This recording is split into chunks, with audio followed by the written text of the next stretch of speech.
Marriage को वैदिक ज्योतिष के माध्यम से आसानी से समझा जा सकता है। आप आसानी से समझ सकते हैं अपने पार्टनर के बारे में, आसानी से जान सकते हैं अपने इन लॉज को, आप आसानी से उस समय का पता लगा सकते हैं जिसमें मैरिज होने की मैक्सिमम चांसेस है। आप समझ सकते हैं आफ्टर मैरिज जीवन कैसा रहेगा, आप समझ सकते हैं डू एंड डोंट्स। वैदिक ज्योतिष पूरा आपको खाका बना के दे देती है कि इस तरह का आपका सप्तम भाव है, इस तरह का आपका दशम भाव है। दशम भाव एक्चुअली आफ्टर मैरिज हैप्पीनेस को दिखाता है। 8th हाउस आपके इन लॉज को दिखाता है। नवम भाव आपकी सेकंड मैरिज को दिखाता है। 5th हाउस जो है वो आपके इमोशनल बैलेंस को दिखाता है। 4th हाउस जो है वो आपके हैप्पीनेस को, आपके कंफर्ट के लेवल को दिखाता है। 2nd हाउस जो है वो आप मैरिज की सस्टेनेबिलिटी को भी दिखाता है, और इसी के साथ साथ आफ्टर मैरिज क्या मैक्सिमम आप प्राप्त करने वाले हैं, क्या मैक्सिमम चेंज हो जाएगा आफ्टर मैरिज, इसको दिखाता है। इस सेशन के अंदर हम समझने की कोशिश करेंगे सप्तम भाव को, सप्तमेश को, सप्तम भाव में बैठे हुए ग्रहों को और ताराकारक को। आपने इससे पहले भी बहुत सारे सेशंस देखे होंगे, आप जानते हैं सूर्य सप्तम भाव में होता है तो वो किस तरह व्यवहार करता है। बट अगर मैं कहूँ कि सप्तमेश आपका शनि है और सूर्य आपका सप्तम भाव में बैठा है, सप्तमेश आपका चंद्रमा है, सूर्य सप्तम भाव में बैठा है, दाराकारक मंगल है, उपपद लग्न 5वें भाव के अंदर है, तो अब यहाँ चीज़ें काफ़ी ज़्यादा कॉम्प्लेक्स हो जाती हैं। आप एक चीज़ को दूसरी चीज़ से कनेक्ट जब तक नहीं कर पाएंगे जब तक आप उनके बीच का बेसिक डिफरेंस नहीं जानते, उनके बीच का बेसिक डिफरेंस नहीं जानते। तो इस सेशन में हम समझेंगे कैसे सप्तम भाव में बैठा हुआ ग्रह मैरिज में एक नई लेयर को निकाल कर आता है। अगर आपका सप्तम भाव खाली है तो ये एक बहुत बहुत बहुत विशेष व्यवस्था है। अगर सप्तम भाव खाली है तो क्या है इसके मायने, और कैसे जो डिग्री सिस्टम है वो जीवन को प्रभावित करता है। आपने बहुत देखा होगा सूर्य आपका इस डिग्री पे बैठा है, शनि आपका इस डिग्री पे बैठा है। प्रो एस्ट्रोलॉजर्स तुरंत वो डिग्री सिस्टम में चले जाते हैं, अच्छा वो प्लैनेट है वो उस डिग्री पे बैठा है, भाव लग्न जो है, जो लग्न का मिड है वो इस डिग्री का है। तो ये क्या चीज़ है, इनको भी हम समझने की कोशिश करेंगे। आप देख रहे हैं एस्ट्रोलॉजर हेमंत, मेरा नाम है आचार्य हेमंत, और इस सेशन में हम समझेंगे सप्तम भाव को उस गहराई पे जाकर जिस पे आज तक आपने किसी और सेशन को अनुभव नहीं करा होगा। तो इसी पॉजिटिव नोट के साथ लाइक कीजिए, शेयर कीजिए, सब्सक्राइब कीजिए। अगर तो अब तक सब्सक्राइब नहीं करा है तो प्लीज़ कर लीजिए। इंस्टा पे आप जानते हैं फ्री वैदिक बर्थ हॉरोस्कोप्स जो आपसे मांगते हैं ना एस्ट्रोलॉजर, जाते ही आपका बर्थ हॉरोस्कोप्स दिखाइए, आपका सूर्य फर्स्ट हाउस में है तो क्या रिजल्ट है आपके लिए, तो वो सब आपको उसमें मिल जाएगा। भाग्य रत्ना जो डेस्टिनी नंबर और सब कुछ चीज़ें हैं उसके अंदर इंक्लूडेड है, वो हम आपको भेज देंगे। बस इंस्टा पे आप फॉलो कर लीजिए और इंस्टा पे ही मैसेज कीजिएगा, व्हाट्सएप पे मैसेज प्लीज़ मत कीजिएगा, केवल इंस्टा पे मैसेज कीजिए जिससे कि एक सिस्टम बना रहे। अब आते हैं वैदिक एस्ट्रोलॉजी के 7th हाउस की डायमेंशन पर। देखिए वैदिक ज्योतिष के अंदर मैरिज को डील करने के लिए सप्तम भाव भी है, सप्तमेश भी है, सप्तम भाव में बैठा हुआ ग्रह भी है, नवमांश भी है, उपपद लग्न भी है, आरूढ़ा लग्न भी है और अन्य भाव भी है, और नक्षत्रास भी बहुत इंपॉर्टेंट रोल प्ले करते हैं। स्पेशली अगर आप अपने पार्टनर का, स्पाउस का नाम जानना चाहें तो वहाँ नक्षत्रास सबसे ज़्यादा रोल प्ले करते हैं। अब इस सेशन में हम समझेंगे कैसे सप्तम भाव में बैठा हुआ ग्रह सप्तम भाव को प्रभावित करता है। अगर आपने अब तक सप्तमेश की वीडियो नहीं देखी है तो प्लीज़ उस सेशन को एक बार विजिट कर लीजिएगा, उसकी जो लिंक है आपको डिस्क्रिप्शन बॉक्स में मिल जाएगी। 7th हाउस के अंदर बैठा हुआ ग्रह और सप्तम भाव। अब वैदिक एस्ट्रोलॉजी में भाव काफ़ी ज़्यादा चिल्लाया जाता है, भाव है भाव है भाव है, तो भाव होते क्या है। देखिए वैदिक ज्योतिष के 4 पिलर हैं, भाव है, राशि है, नक्षत्र है और प्लैनेट्स है, ग्रह है। जो भाव है ना वो रिसोर्सेज को कंट्रोल करते हैं, वो काफ़ी ज़्यादा तमस हैं, तामसिक हैं, वो उनके अंदर तमस बहुत ज़्यादा है। तमस का इन द सेंस है कि वो रिसोर्सेज को कंट्रोल करते हैं। हर भाव के अंदर कोई ना कोई रिसोर्स है और एक भाव के अंदर 3 रिसोर्स मुख्यतः होते हैं। कोई ना कोई व्यक्ति होता है, जीव होता है, कोई ना कोई वस्तु होती है और कोई ना कोई द्रव्य होता है। एक भाव के अंदर 3 व्यवस्थाएं विद्यमान होती हैं, व्यक्ति होता है मीन्स जीव होता है, वस्तु होती है और एक द्रव्य होता है। 7th हाउस का जो जीव है वो है आपका पार्टनर, 7th हाउस के अंदर आपका पार्टनर विद्यमान है। सप्तम भाव को कहते हैं कि ये आपके पार्टनर का भाव है, ये आपके स्पाउस का भाव है।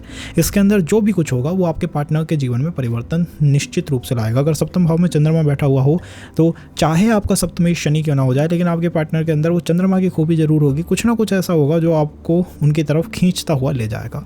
सप्तमेश आपका सूर्य है, वो डोमिनेंस है, लेकिन सप्तम भाव के अंदर जाके शनि बैठ गया। अब डोमिनेंस तो है बट बहुत समय लेते हैं वो उस डोमिनेंस पे आने में, बहुत समय लेते हैं, वो समय लेते हैं चीज़ों के अंदर बहुत ज़्यादा। तो सप्तम भाव में बैठा हुआ ग्रह आपके स्पाउस को शेप करता है, वो आपके स्पाउस को शेप करता है। इस बात को आप मान लीजिएगा, जो भी प्लैनेट जिस भाव के अंदर बैठता है वो उसके जीव को सबसे पहले शेप करना शुरू करता है कि मैं इसके जीव को सबसे पहले शेप करूंगा। दैन 7th हाउस मैरिज को दिखाता है पूरी तरह, या मैरिज को और पूरी तरह पार्टनरशिप को दिखाता है। तो मैरिज की साइड में उसका इफेक्ट आएगा ही आएगा। सूर्य अगर सप्तम भाव में बैठे हों तो सूर्य के साथ आपने देखा है पुराणों के अंदर किस तरह की व्यवस्थाएं रही हैं। सूर्य की डबल वाइफ भी रही हैं, दो पत्नियां भी रही हैं, जिनमें से ही एक शनि महाराज जो है वो निकल के आते हैं। छाया का जो आपने कॉन्सेप्ट सुना होगा सूर्य के बारे में। तो सूर्य अगर सप्तम भाव में है तो ये मान के चलना चाहिए हमको कि मैरिज का जो मेन कॉन्सेप्ट है वो क्या है, जस्टिस को प्राप्त करना, न्याय को प्राप्त करना। इसका मतलब है, इसका सीधा मतलब है कि आफ्टर मैरिज जो पर्पस ऑफ लाइफ बनता है वो एक तो होता है कि परिवार को चलाना है, cause Surya is all about the संसार का पालन पोषण करना। दैन सेकंड वर्क क्या होता है कि न्याय को प्राप्त करना है। सूर्य सप्तम भाव में होता है। ये मैंने हमेशा देखा है स्पाउस या फिर पर्सन जो भी कुंडली लेके आए कि मैरिज में उनका एक क्वेश्चन जरूर बनता है, द क्वेश्चन इज कि न्याय को कैसे प्राप्त किया जाए। मतलब उनको लगता है कुछ ना कुछ नहीं है, कुछ ना कुछ सही नहीं है। चाहे सब कुछ सही बाहर से आपको लगेगा, दिखाई देगा, बट वो कहेंगे कुछ ना कुछ है, मुझे पता है जो सही नहीं है, तो उसको मुझे सही करना है। तो ये भी बात आ जाती है। तो इस तरह से वो प्लैनेट क्या करता है, वो मैरिज की डायमेंशन को शेप करना शुरू कर देता है। Then the third thing is कि प्लैनेट उस भाव के अंदर बैठकर ये इंडिकेट कर देता है कि पिछले जीवन में इस भाव से जुड़ा हुआ कुछ विशेष आपके साथ हुआ है।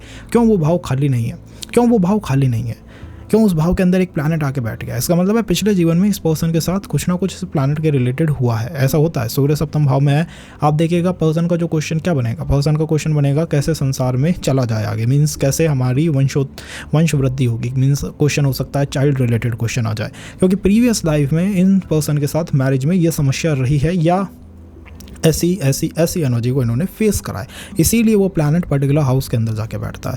Then the fourth thing is भाव की डिग्री। जी गाइस, भाव की डिग्री ही सब कुछ को नियंत्रित करती है। भाव की डिग्री ही क्या होगा अगर आपके सप्तम भाव के अंदर 4 ग्रह बैठे हों, 4 ग्रह बैठे हों, कभी कभी 5 ग्रह तक बैठ जाते हैं। तो क्या होगा अगर 5 ग्रह 4 ग्रह आपके सप्तम भाव में बैठे हों, आप क्या कहेंगे, प्लैनेट पर्सन मेरा जुपिटर भी है, सूर्य भी है, चंद्रमा भी है, शनि भी है, मंगल भी है। ऐसा नहीं कहा जा सकता ना। तो हम उसमें क्या कह सकते हैं, हम कह सकते हैं कि कौन सा ग्रह भाव डिग्री के बहुत ज़्यादा निकट है। अब यहाँ चीज़ें कॉम्प्लिकेटेड होंगी। देखिए भाव डिग्री क्या होती है, एक भाव की रेंज होती है। फर्स्ट हाउस है, वैदिक ज्योतिष बहुत सिस्टम से है, वैदिक ज्योतिष बहुत सिस्टमेटिक है। इसमें ऐसा नहीं है जैसे हम हमारा कमरा बनाते हैं, घर बनाते हैं, तो उसकी एक रेंज होती है, यहाँ मेरा गेट है एंट्री का, वहाँ मेरा गेट है एग्जिट का। इसी तरह भाव की भी डिग्री होती है, एंट्री एंड एग्जिट, और उससे मध्य जो आता है वो भाव मध्य कहलाता है। कि एंट्री हुई है 1 डिग्री पे तो आपका भाव मध्य 16 है, आपकी एग्जिट होगी 31 डिग्री पे, क्योंकि एक भाव जो होता है वो 30 डिग्री का होता है।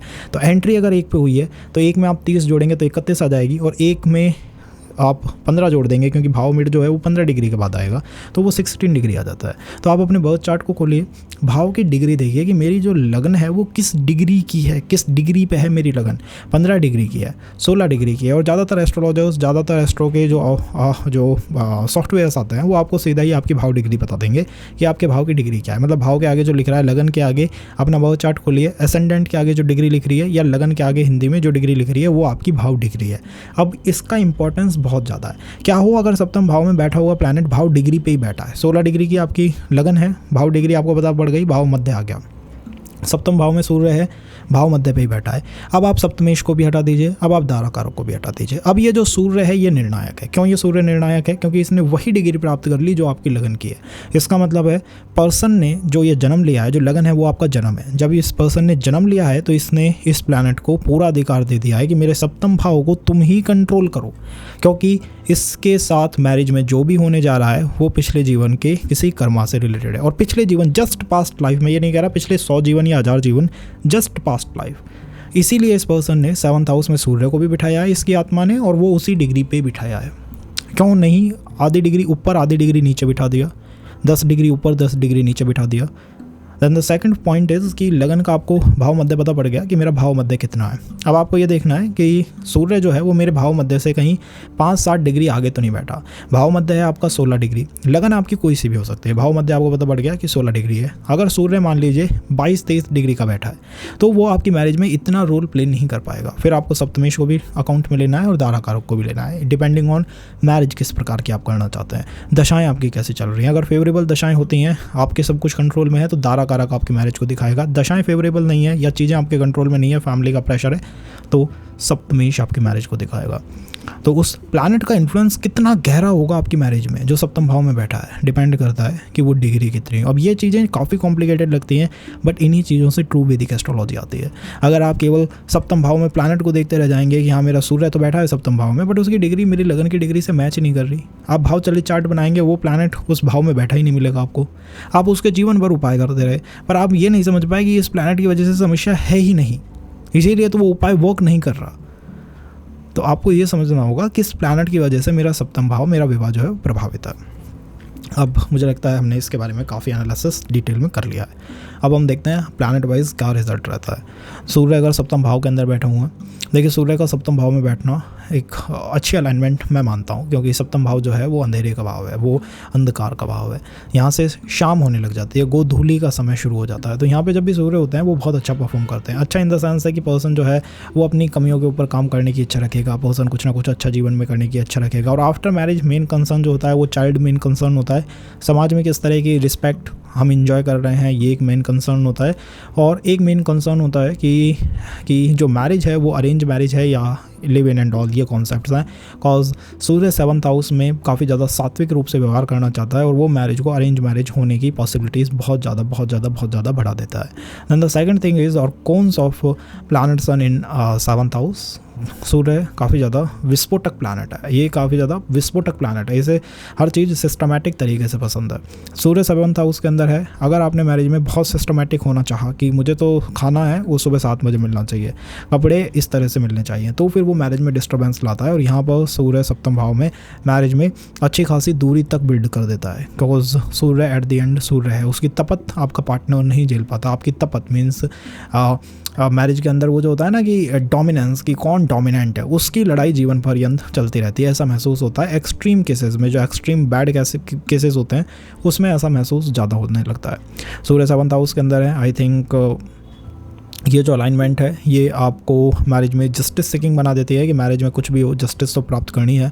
और आपके पार्टनर के अंदर सूर्य के इन्फ्लुएंस, सूर्य के गुण काफ़ी ज़्यादा होते हैं, वही है डोमिनेंट सीकिंग पर्सन की, जिसको डोमिनेंट चाहिए। और द सेकंड इज़ की जो किंगशिप की क्वालिटीज़ वो अपने अंदर रखता है, मीन्स आपको रूल करने की जिसके अंदर इच्छा है मैरिज के अंदर कि मैं रूलर हूँ, आई एम द रूलर है।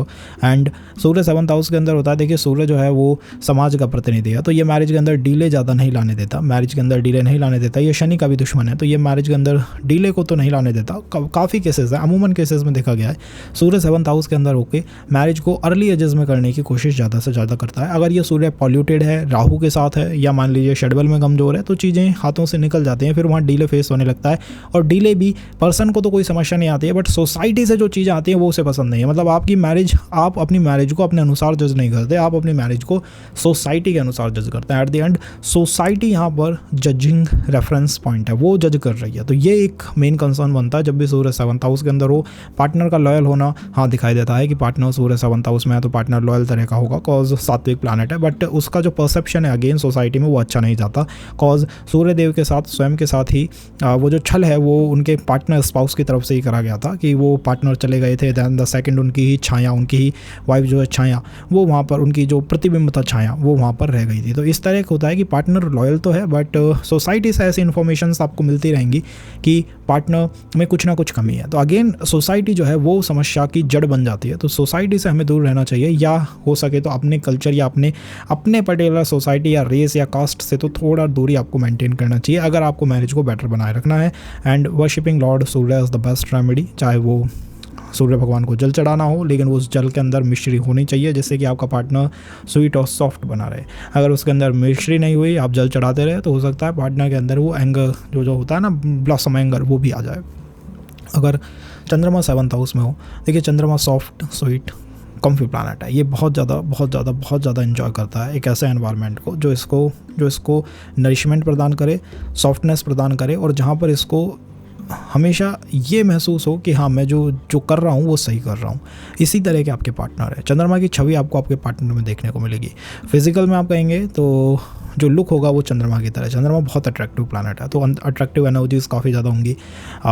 लुक में कुछ ना कुछ अट्रैक्शन जरूर होगा। अब सप्तमेश अगर शनि हो गया और चंद्रमा 7th हाउस में है तो भी कुछ ऐसा होगा पर्सनालिटी में जो आपको उनकी तरफ अट्रैक्ट करेगा, ये चीज़ आपको देखने को मिलेगी। दैन सेकंड, चंद्रमा 7th हाउस के अंदर होता है तो चीज़ों में फास्टनेस बहुत आती है। तो पार्टनर का जो बिहेवियर होता है, उसकी जो थिंकिंग होती है, उसके अंदर तेज़ी बहुत होती है, फास्टनेस बहुत ज़्यादा होती है। बहुत क्विकली वो अपने डिसीजंस को चेंज करता है। तो एक स्मार्ट पर्सन आप कह सकते हैं, इन द सेंस जल्दी डिसीजन लेके क्विक डिसीजन लेने वाला पर्सन हो सकता है। बट चंद्रमा को 7th हाउस के अंदर है तो उनके जो डिसीजंस होते हैं वो फर्म डिसीजंस नहीं होते या लंबे समय तक अपने डिसीजंस में नहीं रह पाते, और इसके कारण एक्सपेंडिचर एक्सपेंसेस की साइड इफ़ेक्ट्स उनको महसूस होते रहते हैं आफ्टर द मैरिज। कि मैरिज में एक्सपेंडिचर एक्सपेंसेस काफ़ी करने लग गए हैं और वो एक समस्या की जड़ या कोई कारण जो है वो बन जाता है। सूर्य का चंद्रमा का 7th हाउस में होना, आई थिंक ये जो अलाइनमेंट है ये आपको अर्ली मैरिज भी दे सकती है, और ये जो पर्टिकुलर अलाइनमेंट है ये आपके स्पाउस को, आपके पार्टनर को काफ़ी ज़्यादा सॉफ्ट हार्टेड और इमोशनल पर्सन, इस तरह का पर्सन बनाने की कोशिश करती है। कॉज चंद्रमा जो है वो उच्च के होते हैं टॉरस के अंदर, तो टॉरस की जो एनर्जीज़ अगर आप अपने पार्टनर को देंगे तो चीज़ें बेटर बनी रहेंगी। या पार्टनर आपको अगर टॉरस की एनर्जी दे कि आप ज़्यादा से ज़्यादा बात करें फैमिली प्लानिंग पे, आप बात करें कि फ्यूचर कैसा होगा, आप बात करें कि चीज़ों को स्टेबल और सेटल अप कैसे किया जाए। वहीं अगर आपने स्कॉर्पियो की एनर्जी अपने पार्टनर को देना शुरू कर दी या वो आपको दे रहा है, मीन्स पार्टनर डिसलॉयल है, पार्टनर ओपन नहीं है, पार्टनर चीज़ों को शेयर नहीं करता, या अगर आप ऐसा कर रहे हैं तो वो मैरिज में बहुत बड़ी समस्या का कारण बन जाता है। एज चंद्रमा exalted in taurus and Scorpio में वो डेबिलिटेटेड हो जाते हैं, तो इस चीज़ का हमें ध्यान रखना होता है। मूड स्विंग्स ऑफन होते रहते हैं कॉज चंद्रमा अबाउट द मूड स्विंग्स, चंद्रमा अबाउट द फास्टनेस, चंद्रमा अबाउट द चेंजेस। सो ये चीज़ें तो मैरिज में होती ही रहती हैं, means the mood swings and all.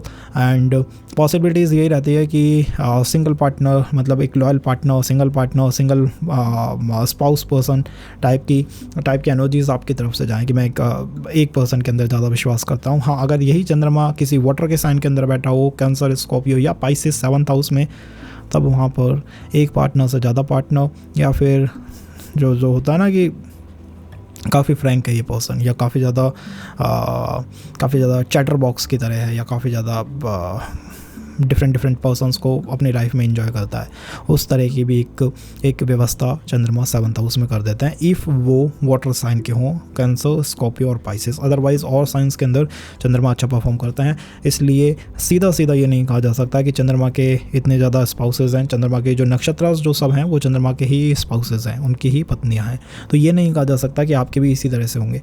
But हाँ, अगर ये कैंसर, स्कॉर्पियो या पाइसेस की तरह है तो वहाँ पर पर्सन जो है वन मैन या वन फीमेल पर्सन की जगह थोड़ा सा अपने पाथ से डिस्टर्ब या इधर उधर हो सकता है, ये एक व्यवस्था बन सकती है। यहाँ पर आपके स्पाउस के जीवन के अंदर आप चाहें तो देखिएगा कि मदर इन लॉ जो है, आपकी जो मदर इन लॉ है, मतलब आपके पार्टनर की जो मदर है, उसका इन्फ्लुएंस बहुत ज़्यादा होता है, बहुत स्ट्रॉन्ग इन्फ्लुएंस आता है मैरिज के अंदर मदर इन लॉ की तरफ से। आपकी मदर इन लॉ और आपके पार्टनर स्पाउस की मदर, तो उनकी तरफ से बहुत स्ट्रॉन्ग मैरिज में इन्फ्लुएंस आता है। अगर यहाँ पर गुरु बैठे हों तो देखिए, गुरु एक सात्विक प्लैनेट है। गुरु एक ऐसे प्लैनेट है जो डिस्कशन में विश्वास करते हैं, बातचीत में विश्वास करते हैं। कॉज गुरु 7th हाउस में, मुझे लगता है आपके स्पाउस भी बातचीत, डिस्कशन में विश्वास रखते हैं। आपके पार्टनर ऐसे होंगे जिनके अंदर गुरु के एनर्जीज काफ़ी ज़्यादा हों, जो फिलोसोफर हों, जो बातचीत में विश्वास करें, जो एक गाइड हों, जो एक टीचर हों। तो सुटेबल प्रोफेशन में आप कह सकते हैं कि टीचर, प्रोफेसर, मिनिस्ट्री में कोई आपका ये क्लर्क हो सकते हैं, या फिर कोई सचिव हो सकते हैं, सेक्रेटरी, तो सेक्रेटरी। सो ऐसी एनर्जीज जो है आपके पार्टनर के अंदर कूट के भरी होती हैं। जुपिटर 7th हाउस के अंदर सात्विक प्लैनेट है, अच्छा परफॉर्म करता है, बट आफ्टर मैरिज जो बैड प्लेजर की चीज़ें होती हैं वहाँ ये जुपिटर 7th हाउस में इतना अच्छा नहीं रहता, as Jupiter is all about the sattvic energies. And Jupiter का मेन एनिमी कौन है? जुपिटर का मेन एनिमी है राहु। राहु हमारा जुपिटर के मेन एनिमी है। तो मैरिज में आप ये समझिए कि आउट ऑफ ब्लू चीज़ें होती है। मैंने कई बार देखा है, सूर्य, चंद्रमा, गुरु, तीनों में से कोई भी अगर सप्तम भाव में बैठा हो तो Rahu out of blue marriage में चीज़ों को करता है। आउट ऑफ ब्लू करता है मतलब पॉलिटिक्स बहुत ज़्यादा प्ले करी जाती है आपके साथ। आफ्टर मैरिज भी हो सकता है जिस फैमिली में आप जा रहे हो वहाँ पे पॉलिटिक्स बहुत आपके साथ प्ले करी जाए, या फिर कुछ भी मैरिज के अंदर किसी भी समय हो जाता है। कई बार फर्स्ट मैरिज का ब्रेक होना या फर्स्ट रिलेशन का ब्रेक होना भी इंडिकेट होता है जब जुपिटर 7th हाउस में हो, कॉज राहु चीज़ों को करता रहता है। तो यहाँ एक ही वे है राहु से निजात पाने का, माता दुर्गा की पूजा करना। एंड द सेकंड इज़ कि चीज़ों को शेयर करना। जितना आप ओपन रहेंगे, जितना आप इन्फॉर्मेशंस को शेयर अप करेंगे, उतना ही आपके लिए मैरिज में बेटर चीज़ें होती हुई चली जाएंगी। कॉज जुपिटर प्लैनेट ऑफ सात्विक कैंप है, प्लैनेट ऑफ डिवाइन कैंप है। आई थिंक ये डिवाइन ऊर्जाएं आपको अपने स्पाउस पार्टनर में दिखाई देंगी और पूरी पॉसिबिलिटीज़ हैं कि पार्टनर, अगर ये जुपिटर पूरी तरह से 7th हाउस को इन्फ्लुएंस कर रहा है तो वो आप एक बार एनालिसिस देखिएगा कर रहा है या नहीं। अगर ये कर रहा है तो पूरी पॉसिबिलिटीज़ हैं कि मैरिज जो है वो अरेंज मैरिज होगी और आपकी सोसाइटी, आपका जो नियर एनवायरनमेंट है, मतलब आपके चाचा ताऊ पक्ष हो गए, जो नियर फैमिली होती है, अंकल पक्ष हो गए, वो बहुत ज़्यादा इन्फ्लुएंस करेंगे आपके मैरिज को। वो हो सकता है कोई रिलेशन ला के दे दें, प्रपोजल ला के दे दें। तो क्या ये जुपिटर इतना ग्रेटली 7th हाउस को इन्फ्लुएंस कर रहा है क्या? अगर ये कर रहा है तो पूरी तरह से जुपिटर ही आपकी मैरिज को कंट्रोल करने वाला है आने वाले समय के अंदर। तो जब भी जुपिटर की दशा आती है, जुपिटर की सब दशा आती है, वो आपके लिए फेवरेबल है। बट हाँ, राहु की दशा, राहु की सब दशा मैरिज में ऐसी चीज़ों को लाएगी जो आपको लगेगा मेरे साथ हो क्या रहा है, मैं इसको समझ नहीं पा रहा। तो ये क्यों होता है? क्योंकि राहु की दशा सब दशा ऑपरेशन में आ गई है। अगर हम कहें शनि 7th हाउस के स्वामी बन गए तो देखिए, शनि अगर आप कहें किसी भी भाव के अंदर बैठे हैं तो जहाँ तक मूलतः शनि को पसंद नहीं करते हैं, जहाँ तक शनि का नाम सुनते ही एक डर का, एक फियर का माहौल बन जाता है। शनि 7th हाउस के अंदर बैठे हों तो यहाँ पे भी एक फियर का माहौल बन जाता है। बट ये केवल माहौल मात्र है, कॉज शनि 7th हाउस में बहुत अच्छा परफॉर्म करते हैं। एज शनि एग्जल्टेड होते हैं 7th हाउस के अंदर, क्योंकि 7th हाउस में कालपुरुष कुंडली के अंदर लिब्रा राशि आती है, तुला राशि आती है। तो शनि इसे ऐसे मानते हैं कि ये मेरे घर है, ये मेरा घर है और इसको मुझे हर हाल में प्रोटेक्ट करना है। अब इसको कैसे शनि प्रोटेक्ट करते हैं? शनि 7th हाउस में होकर मैरिज में डिले ला सकते हैं, मैरिज के अंदर देरी ला सकते हैं कि समय लगेगा, चीज़ों को होने में समय लगेगा। तो ये एक देरी का जो काम है कि भाई चीज़ें देरी से क्यों हो रही हैं, इतना टाइम क्यों लग रहा है, ये एक्चुअली आपको मोर मैच्योर बनाना है कि और मैच्योर बनिए, अभी और मैच्योर बनिए और चीज़ों को समझिए, गहराई से चीज़ों को समझिए। तो इस तरह से शनि 7th हाउस में मैरिज को प्रोटेक्ट करने की कोशिश करता है। दान शनि है 7th हाउस के अंदर है एंड शनि तामसिक प्लैनेट है। तो तामसिक प्लैनेट जिस भी भाव में होता है उसकी रक्षा करता है, हर हाल में उसकी रक्षा करता है। मुझे लगता है मैरिज की तो शनि कंप्लीटली रक्षा करने वाले हैं। और यहाँ मेन कंसर्न ये नहीं होता कि मैरिज कितनी जल्दी होगी, मैरिज कब होने वाली है। यहाँ मेन कंसर्न ये होता है कि मैरिज सस्टेनेबल होगी या नहीं, वो लंबे समय तक चलेगी या नहीं, बिकॉज शनि 7th हाउस से अष्टम भाव की तरफ जाने वाले हैं। तो यहाँ मेन कंसर्न यही बनता है कि मैरिज सस्टेनेबल है या नहीं है, मैरिज में कितना समय, मतलब मैरिज के चलने के आसार हैं, वो एक लॉन्ग मैरिज है या नहीं है, मैरिज आफ्टर मैरिज हैप्पीनेस है या नहीं है। ये मेन कंसर्न होते हैं जब भी शनि 7th हाउस में बैठते हैं। डिले आएगा या नहीं आएगा, डिले आने की संभावनाएं एक लिमिट से ऊपर होती हैं कि डिले तो मैरिज के अंदर देखने को मिलेगा ही मिलेगा। 28, 29, 30 तक चार्ट जो है आसानी से खिंच जाता है, अगर और अलाइनमेंट जो है फेवरेबल ना हो, कोई ग्रेट राजयोग का कुंडली में ना बन रहा हो या कारकों की स्थिति अच्छी ना हो, तो वहाँ डिले देखने को मिल जाता है।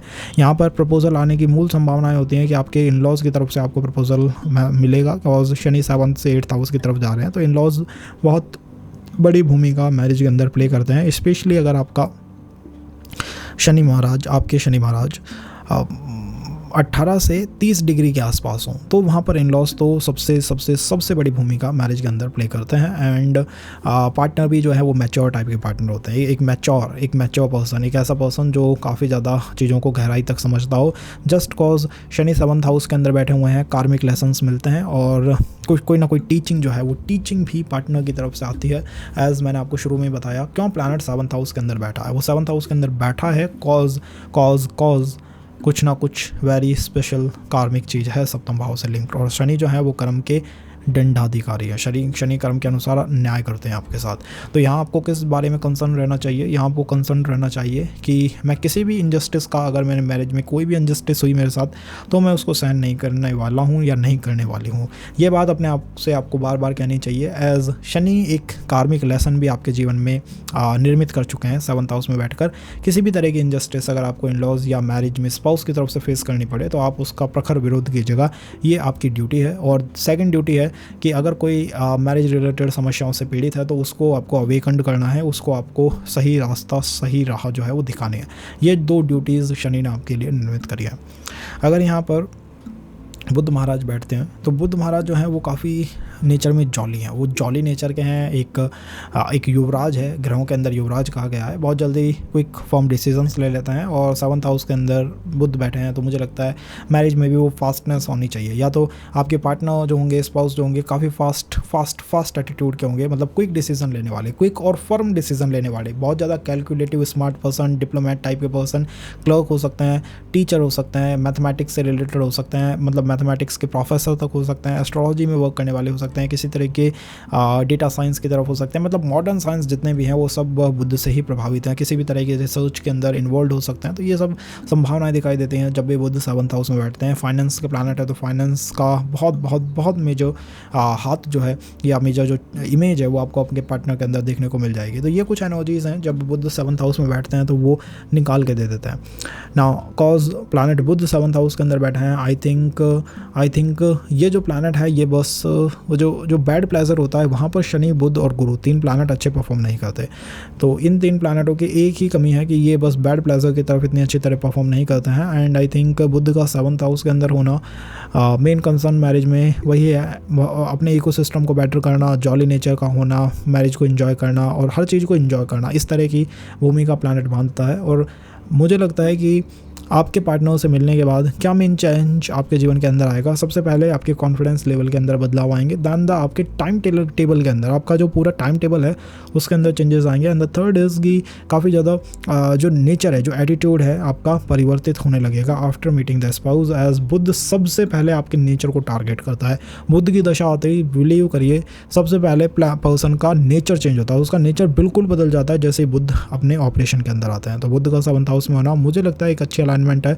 जस्ट द बैड प्लेजर जो है वो यहाँ पर थोड़ा पीड़ित हो जाता है। अगर ये बुध महाराज कैंसर, स्कॉर्पियो या पाइसेस के हैं तो पार्टनर की तरफ से या स्वयं आपकी तरफ से मैरिज या रिलेशनशिप में किसी चीटिंग की व्यवस्था भी बन जाती है। एज बुध जो है वो फ्रिक्वेंट है, वो बहुत तेज़ी से चलता है, उसकी जो स्पीड है वो बहुत ज़्यादा है। और यहाँ पर वाटर साइन का होना मतलब इमोशंस में पर्सन बहुत फ्रिक्वेंटली इमोशंस को स्विच करता है। और ऐसा हो सकता है कि आपकी तरफ से या आपके स्पाउस से पार्टनर की तरफ से मल्टीपल रिलेशंस, एक से अधिक रिलेशन या इन 3 चीज़ों के अंदर भी कुछ ना कुछ विश्वास रखा जाए, तो उसका हमें हमेशा चेक करते रहना चाहिए।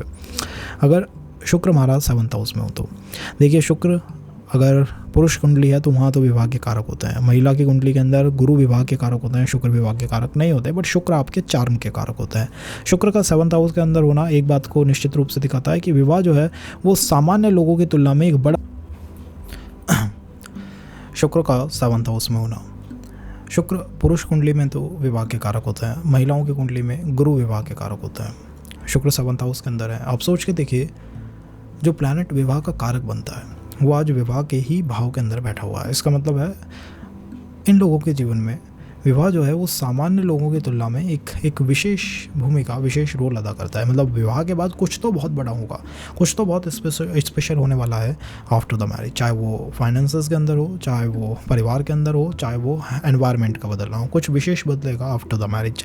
ये संभावना होती है जब भी शुक्र जो है वो 7th भाव में बैठता है। कॉज भाव का कारक भाव में बैठ के कई बार भाव का नाश भी कर देता है, भाव की हानि भी कर देता है। अगर ये शुक्र 7th हाउस में पॉल्यूटेड हो गया, beat with planet Rahu, with planet Ketu हो गया, सूर्य के साथ हो गया, अस्त हो गया या वक्र हो गया, तब वहाँ विवाह के अंदर देरी आने की संभावना बढ़ जाती है। अगर ये शुक्र 7th हाउस के अंदर थोड़ा सा वाटर साइन के आसपास हो गया, मींस कैंसर में हो गया, स्कॉर्पियो में हो गया, पाइसेस के हो गया, या फिर आपके 8th हाउस में कैंसर, स्कॉर्पियो या पाइसेस है, मतलब आसपास है वाटर एलिमेंट, तब वहाँ पर मैरिज में जो एक से अधिक पार्टनर है उनकी संभावना इंक्रीज हो जाती है। कॉज वाटर का इन्फ्लुएंस जैसे ही शुक्र के ऊपर आता है, शुक्र की दबी हुई इच्छाएं, दबी हुई जो डीप रूटेड जो डिज़ायर्स हैं वो भी एक्टिवेट हो जाती हैं। और वो क्या है कि मैरिज में किसी इस तरह का पार्टनर चाहिए, या ये इस पार्टनर की जगह मुझे ऐसी एनर्जीज और चाहिए, तो ये भी एक संभावनाएं बनती है। हाँ, शुक्र का 7th हाउस में बैठना, आपका स्पाउस जो पार्टनर जो होगा उसके अंदर वो आपको वीनस की एनर्जीज दिख जाएंगे गाइस। चेहरा देख कर ही आप पढ़ पाएंगे, चेहरा देख कर ही आप समझ पाएंगे, उनका आभा मंडल देख के आप समझ पाएंगे कि ये पर्सन जो है वो शुक्र है। कॉज इस पर्सन के अंदर शुक्र की असीम एनर्जीज विद्यमान है। इनका जो आभा मंडल है वो शुक्र की तरह है, वो चाहे अट्रैक्टिव हो, चाहे वो चार्मिंग पर्सन हो। एंड शुक्र की विशेष ताकत क्या है? संजीवनी विद्या, the power to heal, the power to bring you bring back to the life.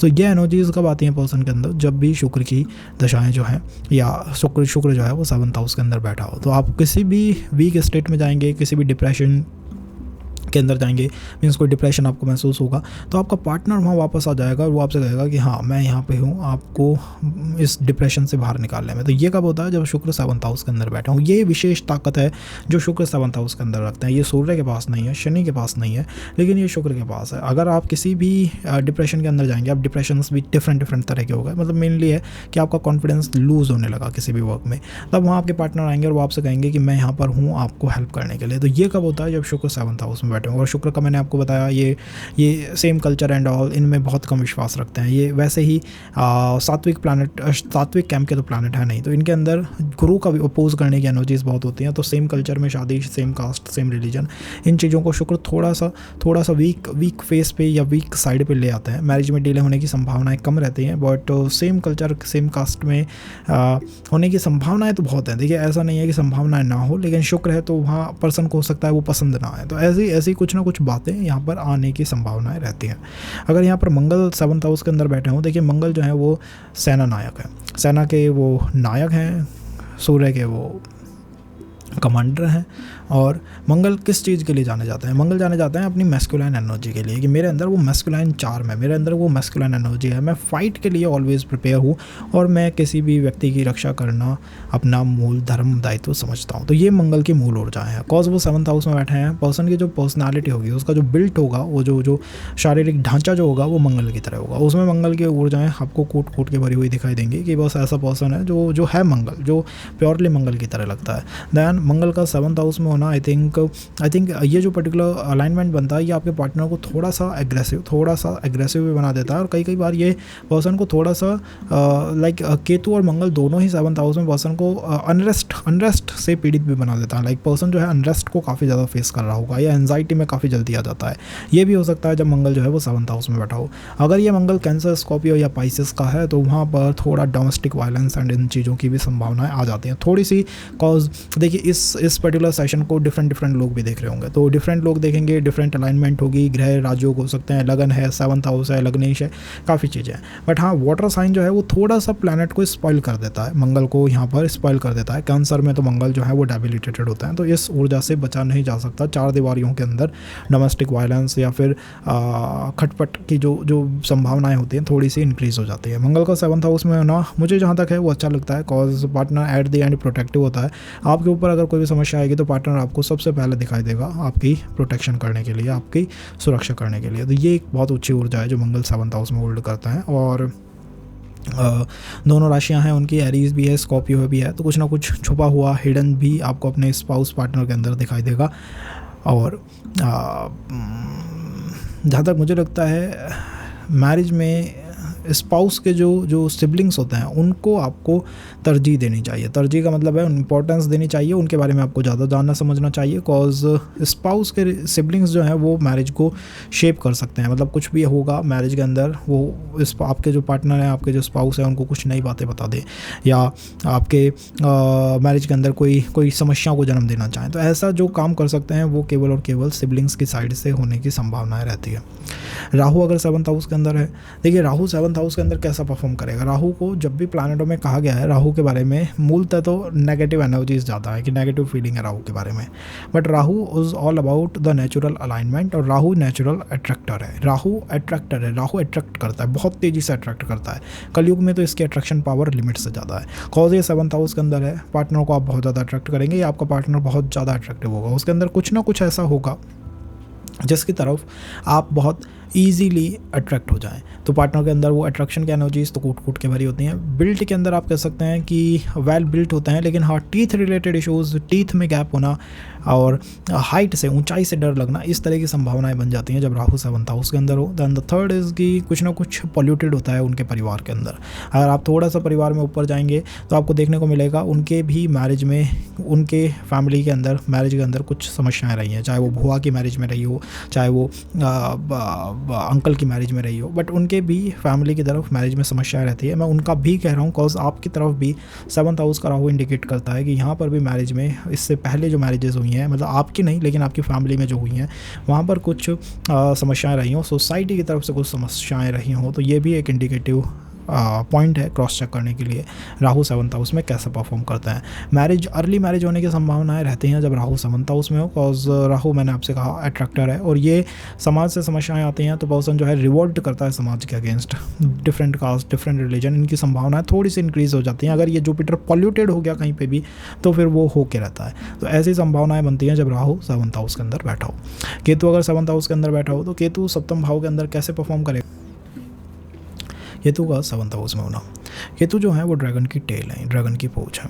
Dragon की पूंछ में क्या होता है, ड्रैगन की पूंछ के अंदर पास्ट से लिंक कुछ ना कुछ स्पेशल होता है।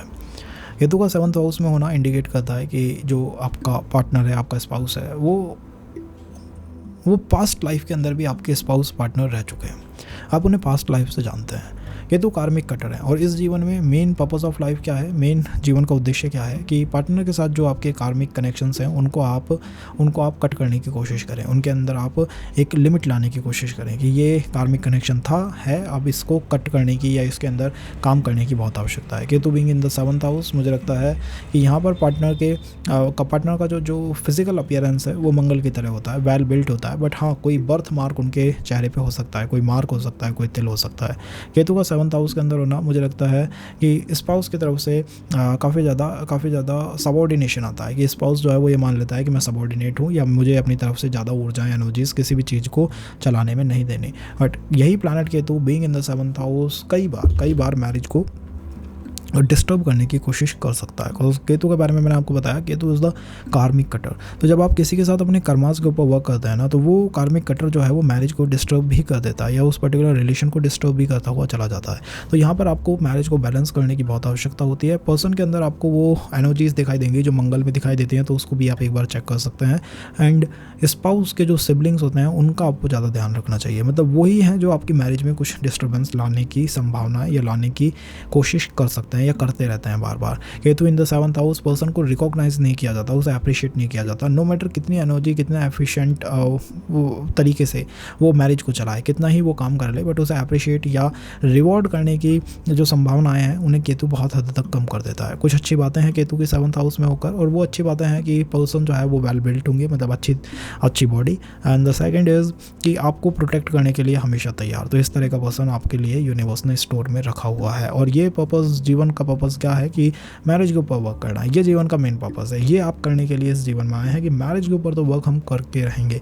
ये है वो चीज़ जो आप करना चाहते हैं इस जीवन के अंदर। सो केतु है 7th हाउस में है। केतु को पैसिफाई करने के लिए आपको लॉर्ड गणेशा की पूजा करते रहना चाहिए, जिससे कि आपके पार्टनर जो है आपके साथ अच्छा व्यवहार करें और मैरिज के अंदर बेटरमेंट आपको दिखाई दे। केतु का मेन एनिमी कौन है या केतु का मेन शत्रु कौन है? वैसे तो केतु के शत्रु राहु की तरह नहीं है कि जुपिटर हो, सूर्य हो, बट केतु काफ़ी ज़्यादा सेपरेशन टेंडेंसीज को रखता है। तो यहाँ पर कई बार पर्सन जो आपका है वो बहुत ज़्यादा पॉसेसिव हो जाता है कि इतना पॉसेसिव हो गया कि वो आपको किसी से मिलने भी ना दे। तो ये चीज़ें हो सकती हैं। केतु का मूल दुश्मन कौन है? केतु का मूल दुश्मन केतु स्वयं ही है, कॉज ये अनरेस्ट या आइसोलेशन को दिखाता है। ये सबसे जब आपको पृथक कर देगा, अलग कर देगा, तो फिर ये आपके अंदर भी कमियाँ निकालना शुरू कर देता है। इसका मतलब है आपको आपके स्पाउस के साथ संबंधों को अच्छा रखना चाहिए और कोशिश करनी चाहिए कि जो संबंध है वो इस तरह के बने जिसमें एक दूसरे को पॉजिटिव एनर्जी से परेशान ना किया जाए। तो ये आप काम कर सकते हैं being Ketu in the 7th house. धन्यवाद जी सेशन को देखने के लिए। और मैरिज में डिले की संभावनाएं हो सकती हैं जब केतु 7th हाउस में होता है, तो मैरिज में डिले आ सकता है। और मैरिज जो है वो मूलतः तो अरेंज की तरफ जानी चाहिए, इवन दो ये जो live in and all, love and all, इसके भी जो कॉन्सेप्ट्स हैं डिफरेंट कास्ट कल्चर के, ये भी आ सकते हैं। कॉज केतु 7th हाउस में होकर, मैंने कहा ना, कार्मिक टेस्ट, और कार्मिक टेस्ट में इसी तरह की व्यवस्थाएँ बनती हैं जिसमें कुछ ना कुछ पर्सन की तरफ से बार बार होता बेहतर है। तो ये है इस सेशन के लिए, आने वाले सेशन में डिस्कस करेंगे चीज़ों को और गहरे लेवल पे जाके। धन्यवाद।